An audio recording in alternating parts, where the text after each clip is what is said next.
कुछ ऐसे मरीज़ डेफिनेटली हमारे पास ऐसे भी आते हैं जिनके अंदर वेन्स की कुछ प्रोमिनेंट हुई हुई होती हैं, नज़र आ रही होती हैं, लेकिन उनके अंदर बिल्कुल भी बीमारी नहीं होती।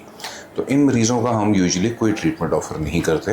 वेरिकोज वेन्स के पीछे एक वजह नहीं होती, अक्सर औकात इसके पीछे 5-6 रिस्क फैक्टर्स हैं, मतलब 5-6 ऐसे हालात हैं जिनके अंदर ये वेरिकोज वेन्स बन सकती हैं। इनमें आम तौर पे जो कॉमन चीज़ें हैं, वज़न का ज़्यादा होना, वेट ज़्यादा होना, ओवरवेट होना, इसके साथ ये तमाम तर लोग जो ज़्यादा देर खड़े रहते हैं, मिसाल के तौर पे टीचर्स, डॉक्टर्स, सिक्योरिटी गार्ड्स और तमाम तरह से नौकरियां या जॉब्स जिनके अंदर ज़्यादा देर खड़े रहना शामिल होता है, उनके अंदर इसका रिस्क बढ़ जाता है। इसके साथ साथ ख़वातीन के अंदर मर्दों के मुकाबले में थोड़ा रिस्क ज़्यादा होता है फीमेल हार्मोन्स की वजह से। प्रेगनेंसी और प्रेगनेंसी के बाद जो जिस्म के अंदर चेंजेस होती हैं उनकी वजह से भी वेरिकोज वेन्स का पैदा होने का डर होता है। तो ये कॉमन रिस्क फैक्टर्स हैं सारे, और इनमें से आम तौर पे एक मरीज़ में एक से ज़्यादा ही पाया जाता है जिनके अंदर वेरिकोज वेन्स डेवलप होती हैं।